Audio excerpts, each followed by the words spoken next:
All right, good morning. So today we're going to learn about geometric sequences. So before we get into that, I have a do now to remind you of what we did last week with arithmetic sequences. So take a second, complete the two do now questions, and then take a look at the brainstorm and see if you notice anything about that sequence that you're given. All right, so if we're looking at that first do now question, our pattern is each time we need to add 13. So the common difference there, or D equals 13. Then the second question is, what is the missing term of the following sequence? So if we notice, we look from negative 27 to negative 60, we need to add 11.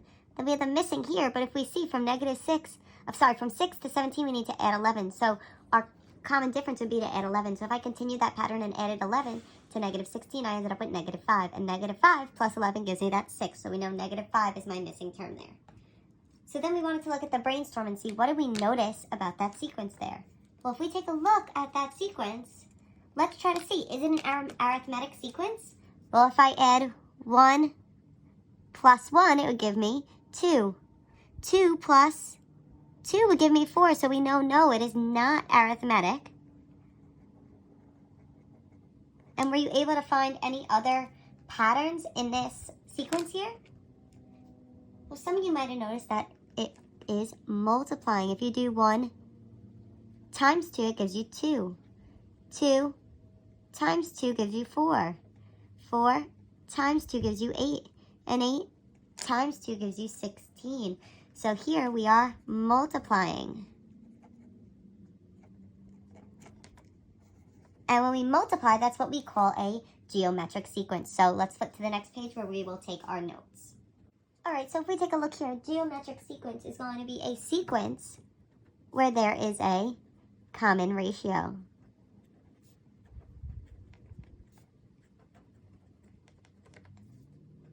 So then now, a common ratio, we are going to use the letter R to represent that. So we need to know, what is a common ratio? And a common ratio is what we are multiplying by. So it's the multiplying factor. And it's going to be constant for it to be geometric. So it's always going to be being multiplied by the same. So if we're multiplying, this is not going to be a linear function, but it's actually going to be represented by an exponential function.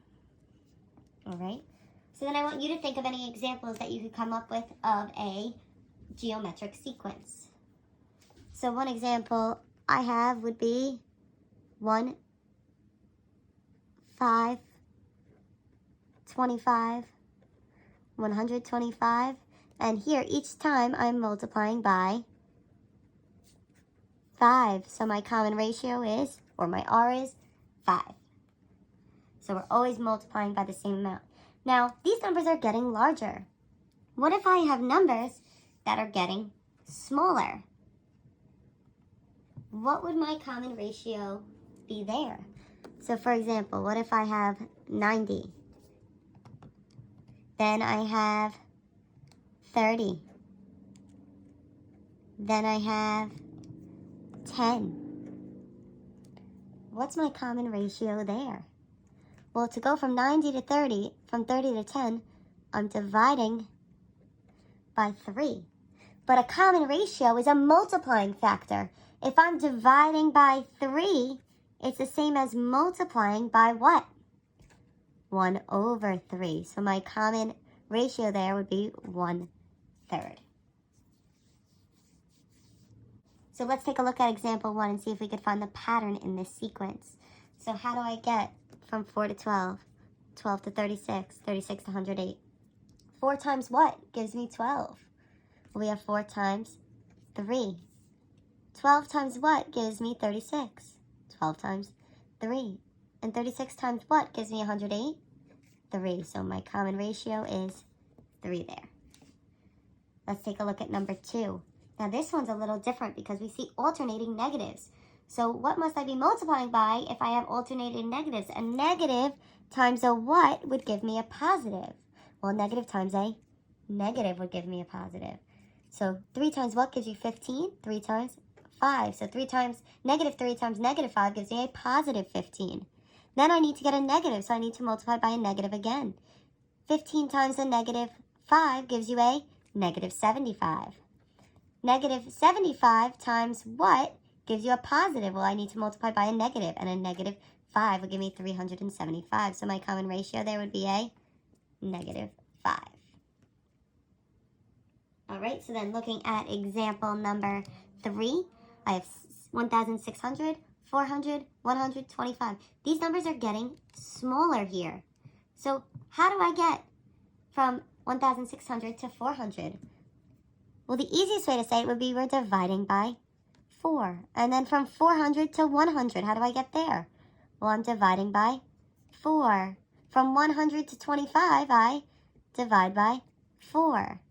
So what would my common ratio be? Well, dividing by 4 is the same as multiplying by 1 over 4, or 1/4, which would be my common ratio.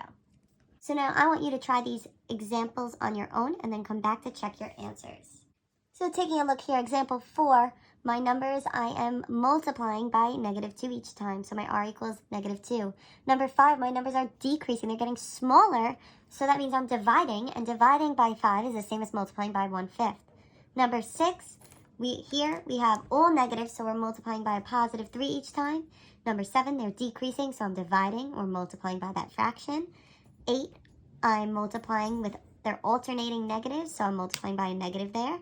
And then number 9, we're dividing. So when we're dividing, it's the same as multiplying by 1 over that number. If you have any questions, please comment on the video.